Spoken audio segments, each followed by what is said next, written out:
Olá, boa tarde. 2017 no azul. A economia brasileira cresce 1% depois de 2 anos de recessão.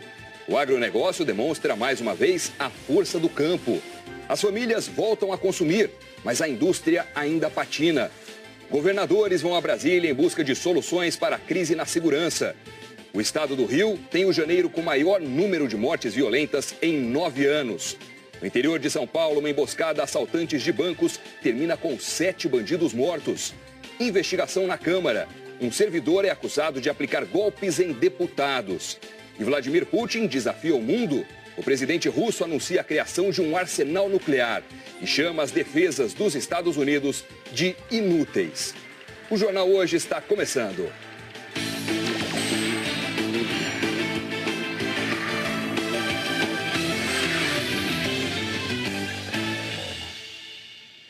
Uma denúncia anônima permitiu à polícia impedir mais um assalto a bancos no interior de São Paulo. No confronto, 7 bandidos foram mortos. A reportagem é da Ellen Sacconi, de Campinas. Foi só quando amanheceu o dia que os moradores do distrito de Joaquim Egídio, na zona rural de Campinas, descobriram que havia um homem baleado pedindo socorro na estrada. A polícia foi avisada e ele foi preso. Alessandro Bernardo, de 34 anos, fazia parte da quadrilha que foi surpreendida por 40 policiais a caminho de um assalto ontem à noite e tinha conseguido escapar do cerco policial. 7 suspeitos morreram, 6 já foram identificados, todos com passagem pela polícia. 11 armas foram apreendidas, entre elas fuzis, metralhadoras e 150 dinamites, além de coletes à prova de bala e muita munição. O Batalhão de Ações Especiais da Polícia Militar soube dessa ação dos bandidos por uma denúncia anônima. A quadrilha estaria planejando roubar um banco em Joanópolis, a cerca de 100 quilômetros de Campinas. E eles escolheram passar por essa estrada rural para fugir dos pedágios e da fiscalização da rodovia. As viaturas do BAEP ficaram escondidas no mato e na abordagem houve troca de tiros. Tentamos a abordagem no intuito de prendê-los.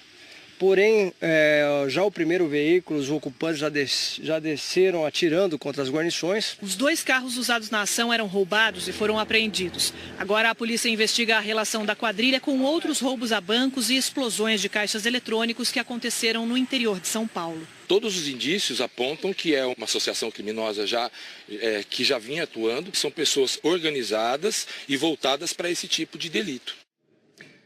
O estado do Rio teve o mês de janeiro com o maior número de mortes violentas dos últimos 9 anos. Segundo o Instituto de Segurança Pública, foram 649, aumento de 7% em relação a janeiro de 2017. A estatística inclui roubo seguido de morte, homicídio com a intenção de matar, lesão corporal seguida de morte e homicídio em confrontos com a polícia. Quase 1.000 cargas foram roubadas, um crescimento de 41%. Em média, 66 celulares foram roubados por dia, um aumento de 80% na comparação com janeiro do ano passado. Um outro dado muito grave de um levantamento feito pela TV Globo mostra que 17 policiais militares e 2 civis foram assassinados este ano no estado do Rio. O presidente Michel Temer está reunido neste momento com governadores e com um interventor federal no Rio de Janeiro para discutir segurança pública. Ao vivo de Brasília, a repórter Marina Franceschini traz os detalhes para a gente. Oi, Marina, boa tarde. Oi, Doni, boa tarde a todos. Olha só, estão presentes 16 governadores, 7 vices. Só não mandaram representantes Paraná, Bahia e Alagoas. Também vieram à reunião a presidente do Supremo Tribunal Federal, os presidentes da Câmara e do Senado e 10 ministros, como o da Fazenda, Henrique Meirelles, e o da Segurança Pública, Raul Jungmann. O presidente Temer disse que eles acertaram ontem à noite um socorro, um financiamento da União para que os estados possam reequipar as polícias. É um empréstimo de 42 bilhões de reais em 5 anos, 80% do dinheiro é do BNDES e o prazo para pagamento da dívida é de 8 anos com 2 anos de carência. O presidente Temer pediu motivação aos governadores, que eles reúnam representantes da sociedade, Ministério Público Local, Judiciário, para discutir ações contra contra a violência, já que a criminalidade ultrapassa, inclusive, fronteira entre os países. Nessa reunião, o presidente admitiu que a questão da segurança pública se agravou e ele pediu empenho na construção de 30 presídios, com verba destinada para isso desde o ano passado. Ou seja, esse dinheiro não foi usado e está sendo redirecionado. O presidente admitiu que o sistema prisional está lotadíssimo. Doni. Obrigado, Marina. A segurança pública também foi tema da reunião de ontem à noite entre o presidente Michel Temer e o ministro Alexandre de Moraes do Supremo Tribunal Federal. É hora de chamar a Andréa Sadi em Brasília. Oi, Sadi, boa tarde. Reunião de governadores, reunião do presidente. A pauta é segurança pública, né? Exatamente, Doni. Executivo, judiciário, legislativo, pauta única, segurança pública. Vou começar pelo executivo e pelo judiciário, porque ontem, como você disse, o presidente Michel Temer se reuniu com o ministro do Supremo, Alexandre de Moraes, para debater segurança pública, para debater sugestões operacionais e estruturais, segundo o ministro, exatamente para tentar tirar o país dessa crise da segurança pública. Medidas que já estavam previstas naquele plano de segurança pública de 2017. Mas aquelas medidas não saíram do papel. O ministro Alexandre hoje é do Supremo, mas ele foi ministro da Justiça. Algumas medidas discutidas à época chegaram a cidades como Natal, Aracaju, mas depois o plano ficou suspenso. Então, a ideia do presidente Michel Temer agora é aproveitar algumas daquelas medidas, principalmente em relação aos núcleos de inteligência conjunto entre os estados. Então, o presidente Michel Temer discutiu isso ontem com o ministro Alexandre de Moraes. Aqui, na Câmara dos Deputados, o presidente da Casa, o deputado Rodrigo Maia, disse que está pronto aquele texto do SUSP, que é o Sistema Único de Segurança Pública. Um projeto de lei que vai ser discutido na semana que vem. Hoje, Rodrigo Maia, ele vai distribuir esse texto para os líderes da base aliada e da oposição. Este texto já foi entregue, inclusive, hoje pelo presidente do Senado, Eunício Oliveira, ao ministro da Segurança Pública, Raul Jungmann. E a ideia de Rodrigo Maia é votar este texto, segundo ele disse, na semana que vem. Este SUSP, ele integra as polícias, integra também as informações de inteligência entre o governo federal e os estados. Doni. Andréa Sadi, obrigado, boa tarde para você. A Justiça do Rio de Janeiro proibiu hoje novas internações no Educandário Santo Expedito, maior centro de abrigo de adolescentes infratores do estado. A reportagem é de Eric Rianelli, Júnior Alves, Lisier Nassar, Pedro Assir e Alberto Fernandes. Na decisão, a juíza explica. O que era para ser provisório há 21 anos continua funcionando e a situação física do local e dos internos só se agrava. O educandário fica ao lado do complexo penitenciário de Bangu e inicialmente fazia parte do conjunto de cadeias. A lei proíbe que uma unidade socioeducativa seja contígua a um complexo penitenciário. Então não há salvação. A partir de hoje, nenhum menor pode ser mais internado no educandário. E os que estão lá vão ter que ficar até o fim da medida socioeducativa. Isso porque, segundo a Justiça, o Estado não tem nenhuma outra unidade em condições de receber esses jovens. A estimativa é que o Santo Expedito feche totalmente em até um ano. Atualmente, 532 menores cumprem pena na unidade, mais que o dobro das vagas oferecidas. Problema que se repete em toda a rede do Degase. O departamento responsável pelas unidades socioeducativas tem 1.451 vagas e o número de adolescentes que cumprem medidas de internação e semiliberdade é muito maior. Essa semana, nós acompanhamos uma vistoria da Justiça no educandário. Na unidade, faltam colchões, os banheiros são imundos e a fiação improvisada. Há toalhas e lençóis espalhados pelas celas.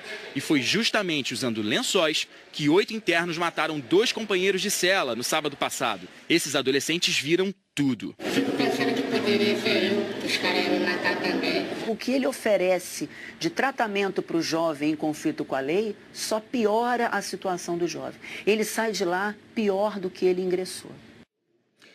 Em nota, o Degase disse que vai cumprir a ordem judicial. O desrespeito às leis nas estradas brasileiras, às vezes, chega a ser assustador. Olha só um exemplo na reportagem do Mário Bonella, do Espírito Santo. O fiscal do Departamento Nacional de Infraestrutura de Transportes, o DENIT, sinaliza. Indica que o motorista tem que parar, mas ele ignora. O fiscal volta para a pista e tenta de novo. Não adianta.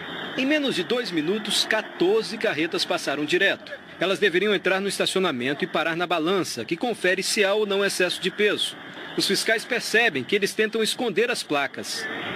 A placa virada. 11 carretas transportavam rochas, blocos de pedra que já causaram acidentes gravíssimos no Espírito Santo. Ano passado, uma carreta com excesso de peso provocou um acidente que matou 23 pessoas. Outra tragédia também em 2017, deixou 11 mortos. De acordo com a Polícia Rodoviária Federal, mesmo com tantos acidentes, ainda há muita imprudência no transporte de rochas. Pedras que não são amarradas corretamente, carretas com excesso de peso. E quando não encontram um desvio para fugir da fiscalização, os motoristas estão adotando esta estratégia. Formam um comboio para furar a blitz. É uma tentativa de dificultar a fiscalização, porque acreditam que assim fica mais difícil parar um caminhão e identificar o motorista. Isso tudo está sendo informado tanto ao Ministério Público quanto à Polícia Federal para que medidas sejam adotadas. Esse comboio aconteceu na BR-259, na cidade de Colatina, no final do mês de janeiro. O DENIT mandou um ofício para o Sindicato da Indústria de Rochas Ornamentais. É uma solicitação para que os empresários do setor tomem uma providência. Ficou todo mundo meio que chocado com essa situação, né? Com a situação que aconteceu ali. Nós vamos estar sempre de acordo com a fiscalização, com a punição, com o rigor da lei para essas pessoas que querem andar fora da legislação. A Polícia Rodoviária Federal disse que não tem efetivo suficiente para acompanhar todas as fiscalizações do DENIT e disse que uma das transportadoras já foi identificada. O nome não foi divulgado.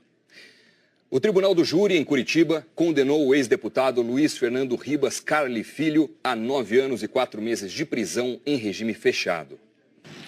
O julgamento terminou ontem à tarde. Os jurados decidiram que o ex-deputado assumiu o risco de matar ao dirigir em alta velocidade depois de beber. Em 2009, ele estava a mais de 160 km por hora quando atingiu o carro de Gilmar Yared e Carlos Murilo de Almeida. Os dois morreram. O ex-deputado vai recorrer da decisão em liberdade. Uma investigação da Polícia Federal e da Receita levou a mais de 900 milhões de reais em notas fiscais com indícios de fraude. O repórter Bruno Tavares está na sede da Polícia Federal em São Paulo. É com ele que a gente fala ao vivo. Oi, Bruno, boa tarde. Conta pra gente como funcionava esse esquema. Oi, Doni, boa tarde para você, boa tarde a todos. O esquema funcionava com uma rede de empresas de fachada que simulavam a venda de produtos que nunca eram entregues. O objetivo disso, segundo a Polícia Federal, era lavar dinheiro e sonegar impostos. Hoje a Polícia Federal cumpriu 15 mandados de busca e apreensão aqui na cidade de São Paulo, em Santos, Paulínia, no estado de São Paulo também, e Belo Horizonte e Lamim, em Minas Gerais. Os policiais cumpriram 15 mandados de busca e apreensão autorizados pela Justiça. Em São Paulo, eles estiveram num prédio de luxo na Zona Sul, onde mora um dos diretores de uma empresa que compõe o consórcio Soma. Em Santos, o alvo foi uma empresa que, segundo a polícia, era usada no esquema de lavagem de dinheiro. Os policiais também estiveram em endereços em Belo Horizonte, onde vive o empresário, apontado como um dos principais operadores do esquema. A fiscalização da Receita apontou que 14 fornecedores do consórcio Soma, o principal consórcio que faz a limpeza pública aqui em São Paulo, forjou notas fiscais que chegam a 200 milhões de reais. Agora há pouco, em entrevista coletiva, o delegado da Polícia Federal disse que as empresas são suspeitas de emitirem notas fiscais frias para aumentarem suas despesas. Não está descartada a hipótese de parte desse dinheiro que saiu do consórcio Soma e transitou por essas dezenas de contas das empresas de fachada ter sido destinado ao pagamento de servidores públicos, né? Essa é uma das linhas de investigação. Embora a gente ainda não tenha prova disso, a gente, né, a partir de agora, vai focar também nessa linha. O consórcio Soma diz que cumpre todas as exigências legais e que está fornecendo todas as informações solicitadas pela Polícia Federal. O advogado do empresário Átila Reis Silva, apontado pela Polícia Federal como principal operador desse esquema, disse que, por enquanto, não vai se pronunciar. Doni. Bruno Tavares, ao vivo de São Paulo, obrigado pelas informações. Os advogados do ex-presidente da Odebrecht, Marcelo Odebrecht, entregaram à Justiça novos e-mails no processo sobre o sítio de Atibaia. Eles dizem que as mensagens provam que o ex-presidente Luiz Inácio Lula da Silva recebeu propina da empresa e sabia das negociações. A reportagem é de Malu Maza. Os 43 e-mails trocados entre 2008 e 2013 estavam no computador pessoal de Marcelo Odebrecht. A defesa afirma que as mensagens foram entregues agora porque Marcelo só voltou a ter acesso aos arquivos quando passou a cumprir prisão domiciliar, no fim do ano passado. Os advogados dizem que os e-mails confirmam o que Marcelo falou na delação premiada sobre a relação da Odebrecht com o ex-presidente Lula e sobre as reformas no sítio de Atibaia. Numa troca de e-mails de dezembro de 2010, Marcelo escreveu a executivos do grupo: piscina ainda sem laje, suítes ainda sendo rebocadas, sauna a ser contratada. Um dos executivos respondeu: a equipe informou que está tudo conforme programado. Temos um engenheiro sênior que se instalou em Atibaia e está cuidando pessoalmente do assunto com equipe de sua confiança. O Ministério Público acusa o ex-presidente Lula de ter recebido as reformas no sítio de presente da Odebrecht e da OAS, como propina.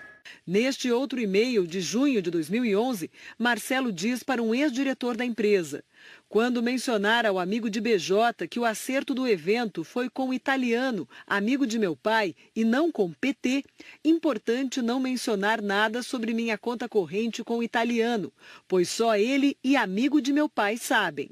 De acordo com as investigações, amigo de meu pai é uma referência a Lula e italiano é o ex-ministro Antônio Palocci, que já admitiu ter gerenciado uma conta de propinas da Odebrecht com o PT. A defesa de Marcelo Odebrecht afirma que este e-mail reforça o conhecimento de Lula sobre a conta mantida com Palocci. O juiz Sérgio Moro ainda vai decidir se o novo material pode ser usado como prova no processo. A defesa de Lula disse que os e-mails em nada abalam o fato de que o ex-presidente jamais solicitou ou recebeu da Odebrecht ou de qualquer outra empresa algum favorecimento. Informou ainda que vai pedir a análise da autenticidade e veracidade dos e-mails. O Partido dos Trabalhadores declarou que nunca teve contas secretas, muito menos de propina. A Odebrecht reiterou que já reconheceu seus erros e colabora com a Justiça. As defesas do ex-ministro Antônio Palocci e da OAS não quiseram se manifestar. Em Brasília, a polícia está investigando um desvio de dinheiro dentro do Congresso. A reportagem é da Gioconda Brasil. A suspeita de que um servidor desviou dinheiro de parlamentares virou caso de polícia e alvo de ação do Ministério Público Federal. O golpe foi descoberto no fim de novembro e o inquérito aberto no início de fevereiro, depois que uma investigação preliminar confirmou os indícios de crime. De acordo com o inquérito, o servidor Leandro César Vicentim mandava um e-mail com um boleto falso para os deputados que queriam contribuir para o Fundo de Seguridade Social dos congressistas. O boleto era pago, mas o dinheiro não ia para o fundo, responsável pela aposentadoria dos parlamentares, e sim para uma empresa aberta pelo servidor, que, segundo a investigação, não estava no nome dele. O golpe foi descoberto por acaso, quando um colega da mesma seção de Leandro abriu um envelope com o recibo do pagamento de um boleto. O servidor, que estava de férias, foi chamado para se explicar. Deu versões contraditórias, tentou devolver parte do dinheiro. Ele foi afastado provisoriamente da função. Era considerado um funcionário de confiança. Chefiava a seção de previdência parlamentar do Departamento Pessoal da Câmara. O sigilo bancário, fiscal e telefônico de Leandro foi quebrado. Ele já foi indiciado pelos crimes de peculato, falsidade ideológica e lavagem de dinheiro. A polícia e o MP investigam se outras pessoas estão envolvidas no golpe, que pode ter desviado até 5 milhões de reais. Entre os parlamentares, a perplexidade é grande. Se o deputado fica fragilizado numa situação dessa, com todas as oportunidades de reivindicar, de acompanhar, imagine o cidadão na ponta que não tem sequer a oportunidade de conversar com o gerente do INSS. Em nota, o advogado Maurício Carneiro, que defende Leandro César Vicentim, disse que o cliente dele está fora do país e que, quando retornar, deve prestar todos os esclarecimentos aos parlamentares. Disse ainda que o cliente não cometeu nenhum crime, que todos os atos foram praticados com a anuência dos deputados e que não houve prejuízo para a Câmara ou para o setor de previdência. O número de transplantes de órgãos cresceu em todo o país. E o Paraná é o estado que teve o aumento mais significativo em cirurgias. Quem mostra pra gente é a repórter Ana Zimmermann. Rosimeire nem sabia que teria que passar por um transplante. Ela tinha uma anemia rara e os médicos chegaram a dizer que tinha 3 dias de vida. Ela entrou em coma e quando acordou já tinha recebido um fígado novo. Na hora eu comecei a chorar e daí a minha mãe me abraçou e falou assim: filha, você recebeu uma nova chance de viver. No ano passado, o Brasil bateu novo recorde no número de doadores efetivos. Pessoas que tiveram morte cerebral confirmada e órgãos retirados para transplante. Foram 3.415 doadores, um aumento de 14%. No estado do Paraná, esse crescimento foi ainda maior, 26%. Foram 427 doadores efetivos. Com este número, o estado conseguiu uma média comparável aos maiores centros de transplante do mundo. Foram 38 doadores a cada 1 milhão de habitantes, índice que coloca o Paraná apenas atrás de Espanha e Croácia no último ranking do Registro Internacional de Doação de Órgãos de 2016. Na mesma lista, o Brasil ocupa a 25ª posição. Fernando foi um dos que receberam órgãos doados no ano passado aqui no Paraná. Ele precisou de um rim e também do pâncreas. Você renasce, é um renascimento. O que você acha da família do rapaz que doou os órgãos para você?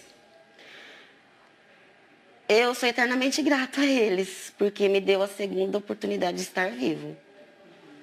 Para mim, em relação a eles, é só gratidão mesmo. Chegou a hora da gente saber como vai ser a tarde em todo o Brasil. Quem está aqui é o Thiago Scheuer. Salve, Thiago, bem-vindo. Fala, Doni, boa tarde para você e para você em casa também. Boa tarde. Onde é que vai chover forte hoje? O que é que você preparou para a gente? Pois é, vamos falar de chuva forte primeiro, viu, Doni? Que é importante você em casa saber que essa chuva está bem distribuída pelo Brasil agora à tarde.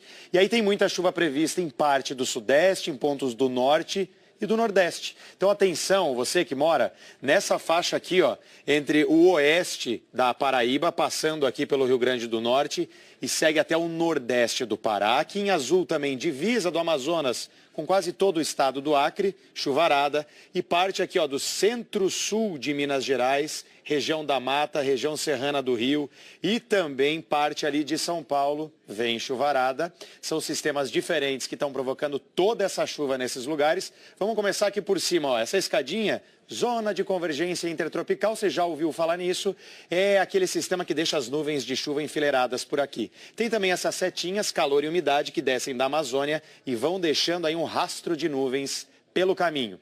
Em Marabá, no Pará, tem calorão de 33 graus e chuvarada agora à tarde. Itajubá, em Minas, a mesma situação. E em Touros, no Rio Grande do Norte, atenção, 45 milímetros é muita chuva. Falando em litoral aí do Nordeste, tem alerta de ressaca também. Vários recados hoje, viu? Entre aqui, ó, litoral do Maranhão, desce, vira curva no Rio Grande do Norte, até João Pessoa, na Paraíba, viu? Scheuer, você falou bastante da chuva no Norte, no Nordeste e no resto do Brasil. Não tem roupa no varal? Tem um pouquinho de roupa no varal. Eu falo aqui para você em detalhes, tá? Em quase todo o país tem chuva primeiro, tá? E ontem já foi assim, lembra que a gente falou aqui? Em Naviraí, que fica no sul de Mato Grosso do Sul, olha só, essa rua aí parecia um rio, correnteza total. E aí depois que a água baixou, se liga como ficou o asfalto. Menos de 1 hora de chuva, acabou causando todo esse estrago aí.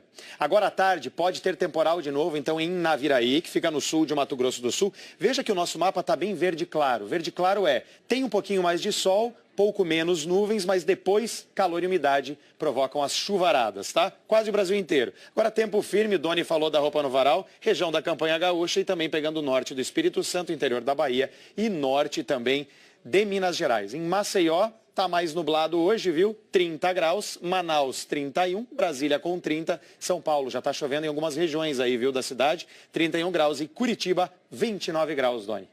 Tá certo, Scheuer. Valeu, meu caro. Obrigado. Até amanhã, valeu, gente. Até amanhã. A Câmara dos Deputados definiu ou aprovou a legislação nacional para regularizar os serviços de transporte por aplicativos. Quem mostra como ficou a nova lei é o repórter Fabiano Andrade, de Brasília.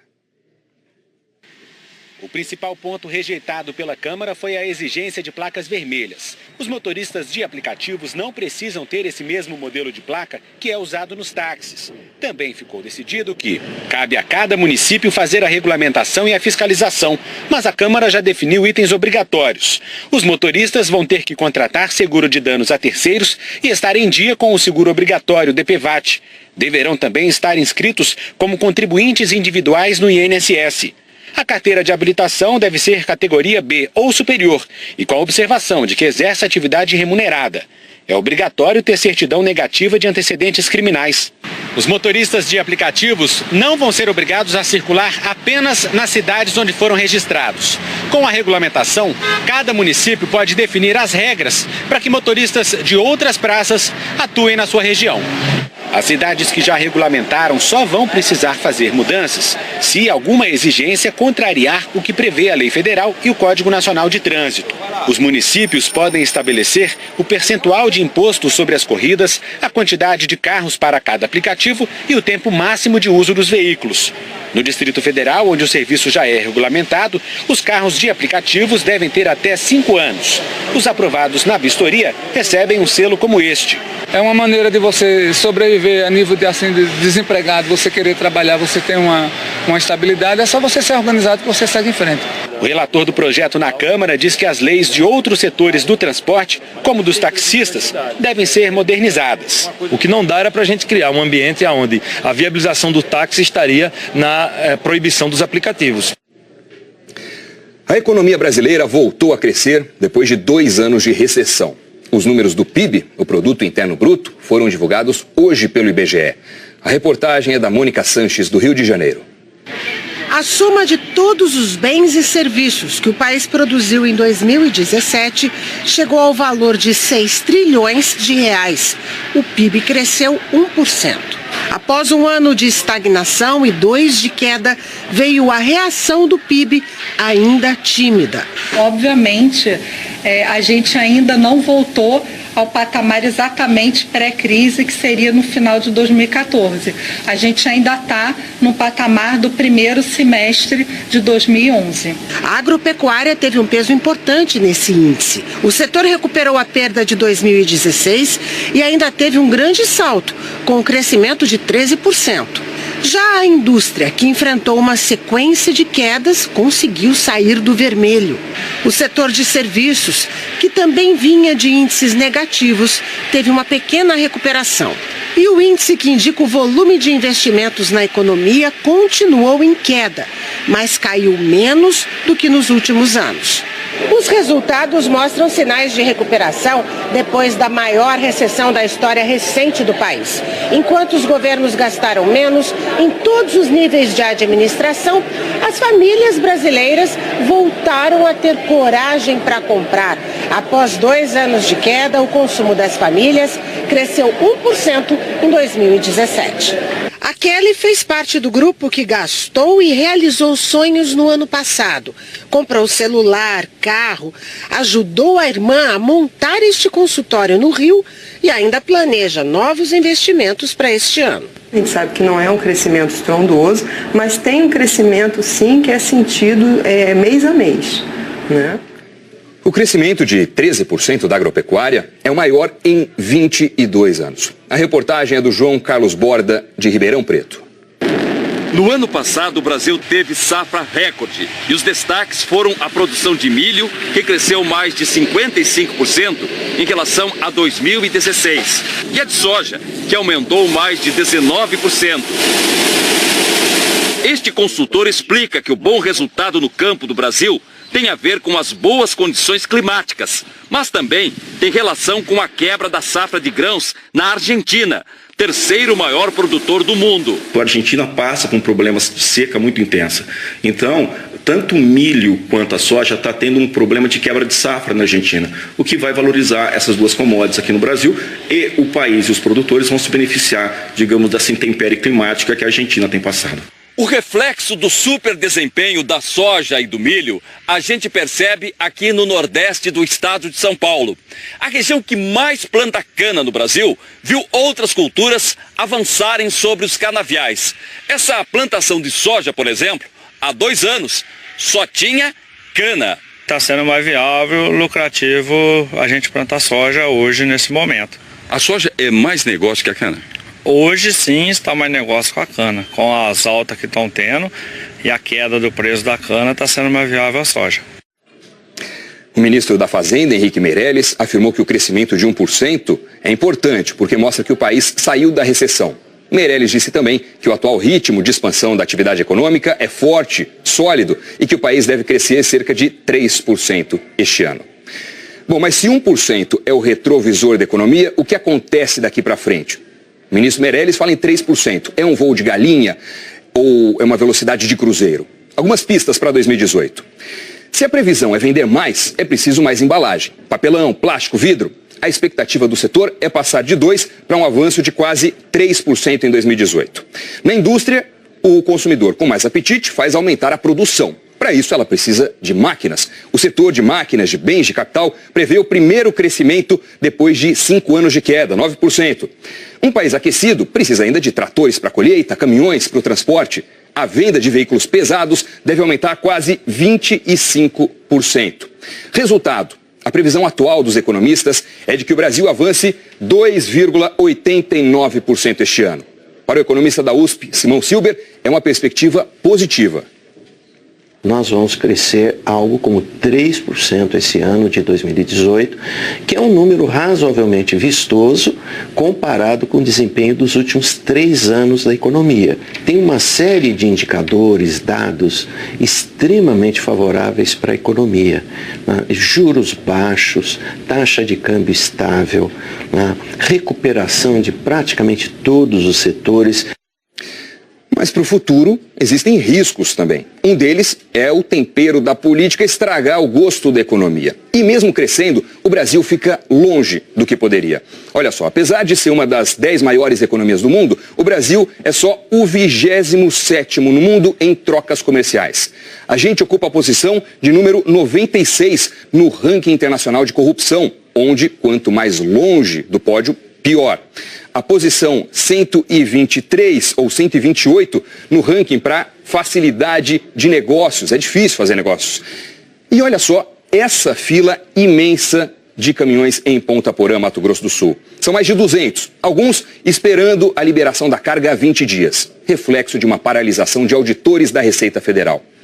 É a produtividade desperdiçada. A soma de todos esses problemas aparece no mercado de trabalho. Apesar dos números indicarem a retomada da economia, essa virada no jogo ainda não aconteceu na oferta de empregos. É o que mostra a repórter Renata Ribeiro, de São Paulo. Na semana que vem, vai fazer 1 ano que a Rosiane foi demitida. Mesmo que a gente tenha formação, mesmo que a gente tenha conhecimento, as portas se fecham. A última pesquisa por amostra de domicílios indica que 5 milhões de brasileiros desempregados desistiram de encontrar um lugar no mercado de trabalho. Ele entra no esquecimento. Ele perde a capacidade de achar um emprego por uma indicação de alguém que o conhece profissionalmente e diz, olha, ele ou ela é um bom profissional, contrata que vai dar certo.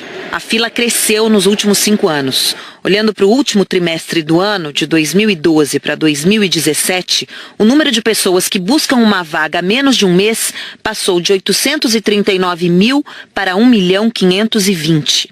De 1 a 2 anos, de 973 mil para 2.243.000.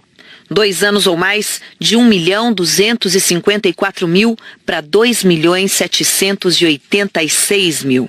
É o que a economia chama de desemprego de longa duração. Quem vive essa estatística sabe que chega uma hora que não dá mais para esperar. Acabam os recursos, os contatos e diminuem as chances de voltar para o mercado. Os dados do IBGE mostram que muitos desistiram, foram para um trabalho informal ou decidiram investir num negócio próprio. Os dados da pesquisa apontam para uma estabilização no cenário do desemprego, mas muita gente não quis esperar a maré melhorar. Enxerga uma oportunidade, muitas vezes ligadas, inclusive, à atividade que já fazia como empregada. É preciso estudar, é preciso se preparar, é preciso se planejar. Isso tudo a gente ensina aqui. A Rosiane voltou a estudar para sair da estatística do desalento, da falta de esperança. Empreender e, com certeza, conceder aí um sucesso. 2018 é ano de eleição. Mais de 140 milhões de eleitores vão às urnas para escolher o novo presidente do Brasil. E a gente quer ouvir o que cada um de vocês espera para o futuro. Grave um vídeo pra gente. Primeiro de tudo, você vira o celular para ele ficar na horizontal. É desse jeito que você e o cenário que escolheu vão aparecer direito na televisão. Aí você diz o seu nome, o da cidade que aparece atrás e conta pra gente o que você quer para o Brasil. Durante 15 segundos, você vai representar a sua cidade aqui, dentro dos jornais da Globo.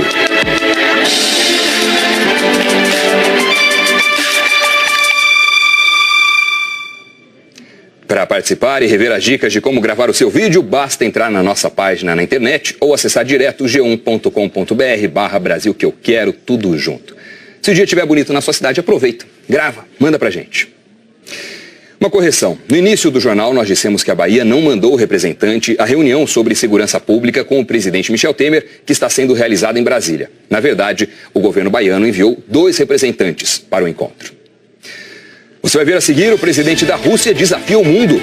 Vladimir Putin anuncia a criação de um arsenal nuclear e chama as defesas dos Estados Unidos de inúteis. A gente volta já.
O presidente russo Vladimir Putin revelou as políticas do seu governo para 2018. Ele disputará o 4º mandato presidencial daqui a 17 dias. Mas o que chamou a atenção para valer no discurso foi o tom de ameaça que ele usou ao apresentar um novo arsenal nuclear. Sandra Coutinho, boa tarde para você em Nova York. Conta pra gente como é que foi esse tom. Boa tarde para você também, Doni, para todo mundo. Olha, todo mundo pensou logo na Guerra Fria, né? O Vladimir Putin, ele disse que a Rússia, ele desenvolveu todo um novo arsenal nuclear, não apenas com alcance para atingir qualquer parte do planeta, mas também capaz de escapar de todos os sistemas de defesa antimísseis que existem hoje, seja na Europa, na China ou aqui nos Estados Unidos. Ele chegou a chamar o sistema americano antimísseis de inútil e ainda completou, dizendo que as sanções impostas contra o país não conseguiram deter a Rússia. O novo arsenal inclui um míssil nuclear, um drone subaquático movido a energia nuclear e um novo míssil hipersônico. Os russos também estão testando novos aviões ultramodernos na guerra civil da Síria.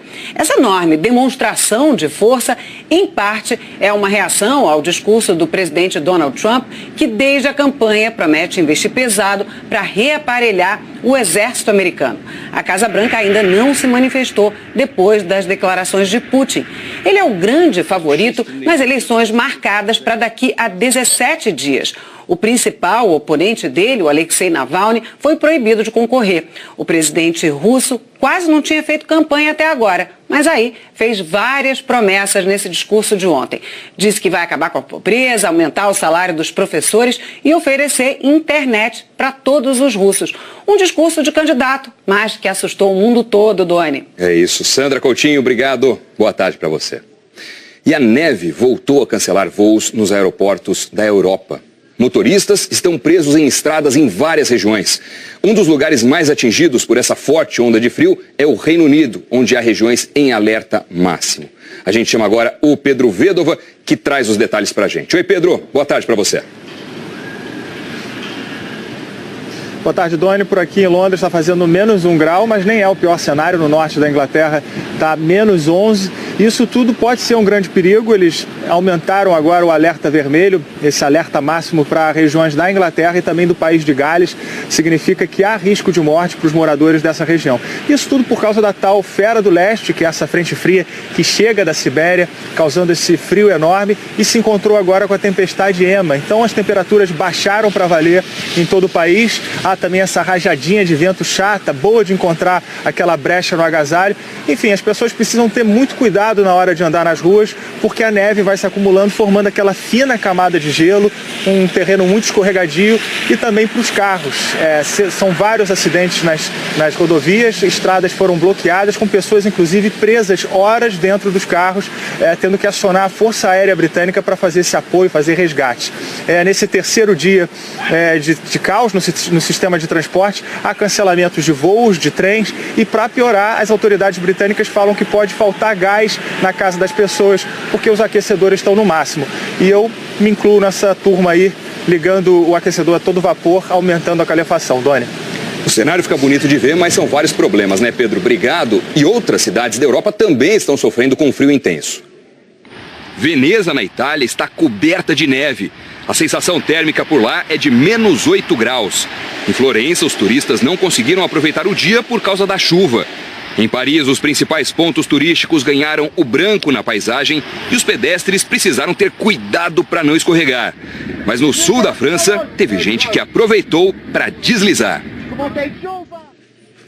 A seguir, o movimento de jovens imigrantes para pedir o direito de viver legalmente nos Estados Unidos. A gente volta já.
Um grupo de jovens imigrantes saiu de Nova York e foi a pé até a capital americana Washington, um trajeto de mais de 400 quilômetros para exigir o direito de viver legalmente nos Estados Unidos.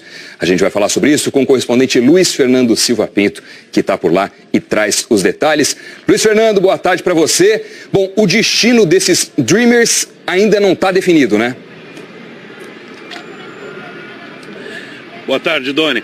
É verdade, ainda não está definido. Veja, o objetivo deles agora é conseguir uma lei só para o caso deles, não atrelada, por exemplo, ao problema da imigração em geral ou à construção do muro na fronteira com o México. Não vai ser fácil e eles estão cansados de serem usados como cacife político entre os republicanos governistas e a oposição democrata, sem que nada seja resolvido. Eles vão agora até o ponto que fica entre os prédios do Congresso e da Suprema Corte. A escolha do lugar é intencional, porque se o Legislativo não ajuda, o Judiciário está se tornando a única garantia real deles. Eles estavam a um passo da ilegalidade quando foram protegidos pela sentença de um juiz federal, dizendo que eles podem continuar legalmente aqui no país por enquanto. A Suprema Corte respeitou a decisão do juiz, por enquanto não interferiu além desse ponto, mas o caso dos Dreamers pode acabar voltando até o Tribunal mais alto dos Estados Unidos e o destino deles pode ser resolvido por determinação da lei e não dos políticos, Doni. Luiz Fernando Silva Pinto, ao vivo de Washington, obrigado. E uma última notícia. O brasileiro considerado pela Polícia Civil do Rio o maior traficante de armas para o Brasil conseguiu direito à fiança num tribunal federal nos Estados Unidos, na Flórida. A fiança é de $1,5 milhão, equivalente a cerca de 5 milhões de reais. Frederic Barbieri, preso em Miami sob acusação de contrabando de armas e conspiração, tem que provar a origem do dinheiro. Essa origem da fiança tem que ser lícita. Ele não tem previsão para sair da cadeia e tem uma nova audiência na Corte Federal dia 8 de março. O Jornal Hoje termina aqui. Você acompanha outras notícias no Jornal Nacional. Muito obrigado pela companhia. Para você uma boa tarde. Amanhã tem mais. Tchau.